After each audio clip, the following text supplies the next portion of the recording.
ನಮಸ್ಕಾರ. ವನಜಾ ಮಲೆನಾಡು ಬಂದಾಯಿತು, ಹೊಸ ವಿಡಿಯೋ ತಂದಾಯಿತು. ಬನ್ನಿ ಇವತ್ತು ಗೌರಿ ಕಲ್ಯಾಣ ಸೀರಿಯಲ್ಲು ಹೇಗೆ ಮೂವ್ ಆಗ್ತಾ ಇದೆ, ಏನು ಸ್ಟೋರಿ ಇದೆ ನೋಡೋಣ ಬನ್ನಿ. ಅದಕ್ಕೆ ಮುಂಚೆ ನೀವು ನನ್ನ ಚಾನಲ್ಗೆ ಸಬ್ಸ್ಕ್ರೈಬ್ ಮಾಡಿಲ್ಲ ಅಂದರೆ ದಯವಿಟ್ಟು ಸಬ್ಸ್ಕ್ರೈಬ್ ಮಾಡ್ಕೊಳ್ಳಿ, ಹಾಗೆ ಒಂದು ಲೈಕ್ ಕೊಡಿ. ಇವತ್ತಿನ ಸೀರಿಯಲ್ಲಲ್ಲಿ ಗೌರಿ ಅಕ್ಕನ್ನ ಕಿಡ್ನಾಪ್ ಮಾಡಿರೋದ್ರಿಂದ ಎಲ್ಲೂ ಸಿಗ್ತಾ ಇಲ್ಲ. ಇವ್ರು 4 ಜನ ಕಾರಲ್ಲಿ ಕಿಡ್ನಾಪ್ ಮಾಡ್ಕೊಂಡು ಹೋಗಿ ಎಲ್ಲಿ ಇಟ್ಟಿದ್ದಾರೆ ಅಂತ ಗೊತ್ತಿಲ್ಲ. ಆದರೆ ಹುಡುಕ್ತಾನೇ ಇದ್ದಾರೆ.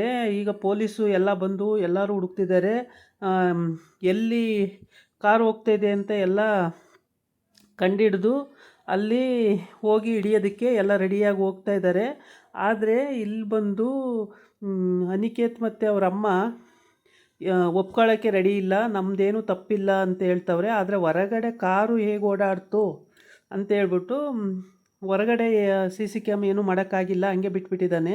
ಹೊರಗಡೆ ಕಾರು ಓಡಾಡೋದು ಎಲ್ಲ ಗೊತ್ತಾಗಿದೆ, ಒಂದು ಬ್ಲ್ಯಾಕ್ ಕಾರು ಓಡಾಡ್ತಾ ಇತ್ತು ಅಂತ ಹೇಳಿದ್ದಾಗಿದೆ. ಅಲ್ಲಿ ಮಾತಾಡ್ತಿರ್ಬೇಕಾದ್ರೆ ಗೌರಿ ಅನಿಕೇತನ್ನೇ ಗಮನಿಸ್ತಲೇ ಇರ್ತಾಳೆ. ಅವನು ಗಾಬರಿ ಪಡೋದು, ಬೆವರೋರ್ಸ್ಕೊಳ್ಳೋದು ಅದನ್ನೆಲ್ಲ ನೋಡ್ತಾನೆ ಇರ್ತಾಳೆ. ಆಮೇಲೆ ಇಲ್ಲಿ ವಿವೇಕು ಗೌರಿಗೆ ಏನು ಎಲ್ಲಿ ಏನಾಯಿತು ಅಂತಲೇ ಗೊತ್ತಾಗ್ತಿಲ್ವಲ್ಲ, ಸುಮ್ಮನೆ ಇದ್ದೀರಲ್ಲ ಹುಡುಕಿ ಅಂತ ಹೇಳ್ತಾಳೆ. ಏನು ಹುಡ್ಕೋದು, ಏನು ಪ್ರೂಫೇ ಇಲ್ಲ, ಹೆಂಗೆ ಅವಳು ಇಲ್ಲಿಂದ ಮನೆಯಿಂದ ಎಸ್ಕೇಪ್ ಆದ್ಲು ಅಂತಲೇ ಗೊತ್ತಿಲ್ಲ, ಹೆಂಗೆ ಹುಡ್ಕೋದು ಅಂತ ಹೇಳ್ತಾನೆ. ಆವಾಗ ಅವಳು ಹೇಳ್ತಾಳೆ, ಮತ್ತು ಏನು ಮಾಡೋದು ಇವಾಗ ಅಂತ ಅಂದಾಗ ಫೋಟೋಗ್ರಾಫರ್ನ ಕರೀತಾರೆ. ಫೋಟೋಗ್ರಾಫರ್ ಬಂದುಬಿಟ್ಟು ತೋರಿಸ್ತಾನೆ. ಆದರೆ ಫೋಟೋಗ್ರಾಫರಲ್ಲಿ ಅವಳನ್ನೇ ನೋಡ್ತಾ ಇರೋನು. ಅವನು ಜ್ಯೂಸು ಎಲ್ಲ ಸಪ್ಲೈ ಮಾಡೋರು 4 ಜನ, ಅವರು ಕರೆಸಿಲ್ಲ, ಇವರು ಕರೆಸಿಲ್ಲ, ಅನಿಕೇತ್ ಕಡೆಯವರು, ಅವರು 4 ಜನ ಬಂದು ಸೇರ್ಕೊಬಿಟ್ಟಿದ್ದಾರೆ.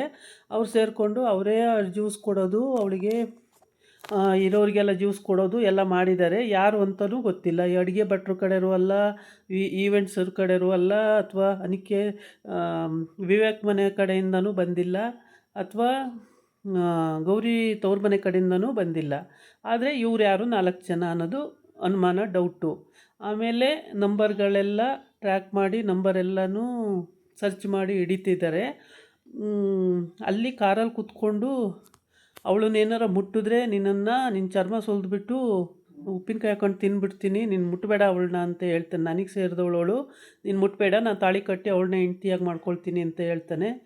ಆವಾಗ ಅವನು, ಸರಿ ಬಾಸ್, ನಾನು ಮುಟ್ಟಲ್ಲ, ನೀವು ಹಂಗಂದ್ರಲ್ಲ, ಸುಲಿದ್ಬಿಟ್ಟು ಉಪ್ಪಿನಕಾಯಿ ಹಾಕತ್ತೀನಿ ಅಂದ್ರಲ್ಲ, ಈಗ ನೀವೇ ಅವ್ರನ್ನ ಸುಧಾರಿಸಿ ಅಂತ ಹೇಳ್ತಾನೆ. ಆವಾಗ ಇಲ್ಲಿ ಮನೆಯಲ್ಲಿ ಎಲ್ಲರೂ ಸೇರಿಕೊಂಡು ಏನಾಗಿರ್ಬೋದು ಅಂತ ವಿಚಾರಿಸೋ ಟೈಮಿಗೆ ಪೊಲೀಸ್ ಬಂದು ಇಲ್ಲಿಂದ ಎಲ್ಲ ಟ್ರ್ಯಾಕ್ ಮಾಡಿ ಎಲ್ಲ ಹಿಡಿದು, ಅದರಲ್ಲಂತೂ ಅವಳು ಚಂಪಾ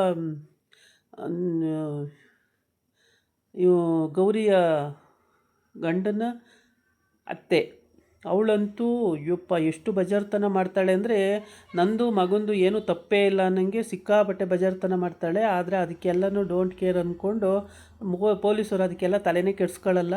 ಅವರು ಹುಡ್ಕೋದು ಅವ್ರದ್ದು ಮುಖ್ಯ ಆಗಿರುತ್ತೆ, ಹುಡುಕ್ತಾರೆ. ಆವಾಗ ಇವಳಿಗೆ ಇದೆ ಶಿಕ್ಷೆ.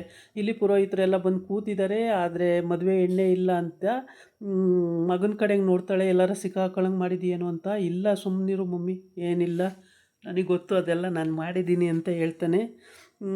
ಆಮೇಲೆ ಇಷ್ಟೆಲ್ಲ ನಡೆಯುವಾಗ ಮತ್ತು ಪೊಲೀಸರು ಅಲ್ಲಿ CC ಕ್ಯಾಮ್ ಇರೋ ಇದು ರೂಮಿಗೆ ಹೋಗಿ ಅಲ್ಲೆಲ್ಲ ಸರ್ಚ್ ಮಾಡಿ ಬರ್ತಾರೆ. ಆದರೆ ಅಲ್ಲಿ ಆಡಿಯೋ ಆಗಿದೆ, ವಿಡಿಯೋ ಇಲ್ಲವೇ ಇಲ್ಲ, ವಿಡಿಯೋ ಎಲ್ಲ ಆಫ್ ಆಗಿದೆ. ಹೆಂಗಾಯಿತು ಅನ್ನೋದು ಈ ಮನೆಯಿಂದನೇ ಯಾರೋ ಮಾಡಿರೋ ಕೆಲಸ ಇದು ಅಂತೇಳಿ ಡೌಟ್ ಬರುತ್ತೆ.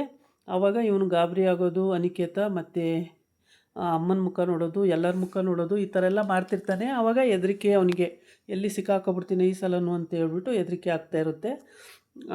ಈ ಕಡೆ ಕರ್ಕೊಂಡೋಗಿ ಒಂದು ಪಾಳು ರೂಮಿಗೆ ಕರ್ಕೊಂಡೋಗಿ ಅಲ್ಲಿ ಇಟ್ಕೊಂಡು ಅವಳು ಕೈಕಾಲೆಲ್ಲ ಕಟ್ಟಾಕಿ ಅವಳಿಗೆ ಹೂವಿನಾರ ಹಾಕ್ತೀನಿ, ತಾಳಿ ಕಟ್ತೀನಿ ಅಂತ ಏನೇನೋ ನೆಗ್ದಾಡ್ತಿರ್ತಾನೆ ಅವನೊಬ್ಬ ಹುಚ್ಚ.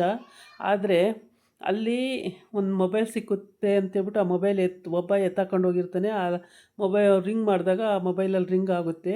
ಇಲ್ಲಿನೂ ಗೊತ್ತಾಗಲ್ವಾ ಈ ಥರ ಮಾಡಿದಿರಲ್ಲ ಅಂತೇಳ್ಬಿಟ್ಟು ಅಲ್ಲಿ ಇವನು ಬೈತಾನೆ. ಇವಳು ಪ್ರಜ್ಞೆ ತಪ್ಪಿ ಮಲ್ಕೊಂಡಿರ್ತಾಳೆ. ಆಮೇಲೆ ನೀರು ಹಾಕಿ ಮುಖಕ್ಕೆ ಎದುರಿಸ್ಬಿಟ್ಟು ಮತ್ತೆ ಅಲ್ಲೆಲ್ಲ ಕಿರ್ಚಾಡಿ ಕೂಗಾಡಿ ಗಾಬರಿ ಮಾಡ್ತಾಳೆ. ಆವಾಗ ಏನೂ ಮಾಡೋಕ್ಕಾಗಲ್ಲ. ಆವಾಗ ಏನು ಮಾಡ್ತಾನೆ ಅಂದರೆ ಮತ್ತೆ ಕೈಕಾಲು ಕಟ್ಟಿ ಬಾಯಿಗೆಲ್ಲ ಪ್ಲಾಸ್ಟ್ರ್ ಹಾಕಿ ಮತ್ತೆ ಕೂರಿಸ್ಬಿಡ್ತಾರೆ. ಆವಾಗ ಅವಳು ಏನು ಮಾಡೋಕ್ಕಾಗಲ್ಲ, ಕೂತ್ಕೊಂಡಿರ್ತಾಳೆ. ಆದರೆ ಪ್ಲಾಸ್ಟ್ರ್ ಹಾಕ್ಬಿಟ್ಟಿದ್ದಾರೆ, ಮತ್ತು ಬಾಯಿಗೆ ಪ್ಲಾಸ್ಟ್ರ್ ಹಾಕಿ ಕೈಯೆಲ್ಲ ಕಟ್ಟಾಕಿ. ಆವಾಗ ಇವಳಿಗೆ ಗೊತ್ತಾಗುತ್ತೆ, ಓ ನನ್ನನ್ನು ಯಾರೋ ಕಿಡ್ನಾಪ್ ಮಾಡಿದ್ದಾರೆ ಅಂತ ಗೊತ್ತಾಯಿತು. ಗೊತ್ತಾಗಿ ಇವಳು ಒದ್ದಾಡೋದು ಕಿರ್ಚಾಡೋದು ಮಾಡ್ತಾಳೆ. ಆದರೆ ಏನೂ ಮಾಡೋಕ್ಕಾಗಲ್ಲ. ಇವರು ಪೊಲೀಸವರು ಎಲ್ಲ ಕಡೆ ಸರ್ಚ್ ಮಾಡಿ ಟ್ರ್ಯಾಕ್ ಮಾಡಿ ಹಿಡಿಯೋಕ್ಕೆ ರೆಡಿಯಾಗವ್ರೆ. ರೋಡಲ್ಲೇ ಹೋಗ್ತಾವ್ರೆ ಅಂತೇಳ್ಬಿಟ್ಟು ಅಲ್ಲೆಲ್ಲ ಟ್ರ್ಯಾಕ್ ಮಾಡಿ ಹಿಡಿತಾ ಇದ್ದಾರೆ. ಆದರೆ ಈ ನಾಳೆ ಎಪಿಸೋಡಲ್ಲಿ ಫುಲ್ಲು ಹಿಡಿತಾರೆ. ಅವರೆಲ್ಲೂ ಹೋಗೋಕ್ಕಾಗಲ್ಲ. ಆದರೆ ತಾಳಿ ಕಟ್ಟಿದ್ರೇ ಕಷ್ಟ. ಇವಂದೇನು ಗೊತ್ತಾ, ಅನಿಕೇತಂದು ತಾಳಿ ಕಟ್ಟು ಅಂತ ಹೇಳ್ ಕಳಿಸಿದಾನಲ್ಲ. ಹಂಗಾಗಿ ತಾಳಿ ಕಟ್ಟಿಬಿಟ್ರೆ ಆಮೇಲೇನು ಆ ತಾಳಿ ತೆಗೆದು ನನ್ನ ಹತ್ರ ಮದುವೆ ಮಾಡಿಸಲ್ಲ, ಮತ್ತು ನಾನು ಸೇಫ್ ಆಗ್ತೀನಿ ಅನ್ನೋದು ಇವನ ಇಂಟೆನ್ಷನ್ ಆಗಿರುತ್ತೆ. ಇಲ್ಲಿ ಕಂಟ್ರೋಲ್ ರೂಮಲ್ಲಿ ಎಲ್ಲ ಸರ್ಚ್ ಮಾಡಿ ಕಂಡುಹಿಡಿದು ಹೇಳ್ತಾನೆ ಇದ್ದಾರೆ ಪೊಲೀಸರಿಗೆ ಆಗಾಗ. ಆಮೇಲೆ ತಾಳಿ ಕಟ್ಟೋಕ್ಕೂ ಏನು ಅವಕಾಶ ಕೊಡಲ್ಲ, ಅಷ್ಟರೊಳಗೆ ಹಿಡ್ದಾಕ್ತಾರೆ. ಮತ್ತು ಅನಿಕೇತ್ಗೆ ಅದು ಬಂದು ಬೀಳುತ್ತೆ ಉರುಳು. ಏಕೆಂದರೆ ಇವನೇ ಪ್ರೆಗ್ನೆಂಟ್ ಮಾಡಿರೋದ್ರಿಂದ ಇನ್ನೊಬ್ಬರು ಕುತ್ತಿಗೆ ಕಟ್ಟಕ್ಕೆ ಓಡಾಡ್ತಿದ್ದಾನೆ. ದುಡ್ಡಿನ ಆಮಿಷ ತೋರಿಸ್ಬಿಟ್ಟು ಕೊಟ್ಬಿಡೋಣ ಅಂತೇಳಿ ಐಡಿಯಾ ಮಾಡ್ಕೊಂಡಿದ್ದಾನೆ ಅಬ್ವಿಯಸ್ಲಿ. ಆದರೆ ಇವನಿಗೆ ಅನಿಕೇತ್ಗೆ ಭಾಳ ದುರಾಸೆ ಜಾಸ್ತಿ. ಇದಾಗಿತ್ತು ಇವತ್ತಿನ ವೀಡಿಯೋ. ನಾಳೆ ಇನ್ನೊಂದು ವೀಡಿಯೋ ಜೊತೆ ಬರ್ತೀನಿ. ನಮಸ್ಕಾರ.